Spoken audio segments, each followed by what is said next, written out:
তৎসৎ। ওম নমো ভগবতে বাসুদেবায়। শ্রীমদ্ ভগবদ গীতার ষোড়শ অধ্যায় দৈবাসুর সম্পদ বিভাগ যোগের 7 নম্বর শ্লোকের বাংলা অনুবাদ।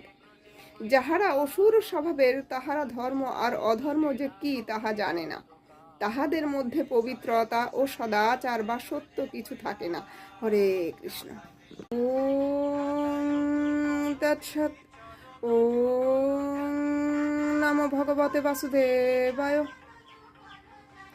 শ্রীমদ্ ভগবদ গীতার ষোড়শ অধ্যায় দৈবাসুর সম্পদ বিভাগ যোগের 6 নম্বর শ্লোকের বাংলা অনুবাদ। হে অর্জুন, এই জীবলোকে দৈব ও অসুর নামে 2 প্রকার জীব সৃষ্টি হইয়া আছে। দৈব সৃষ্টির কথা সব বিস্তার করিয়া বহু বলিয়া আছি, এখন অসুর সৃষ্টির কথা তোমায় বলিতেছি, শোনো। হরে কৃষ্ণ।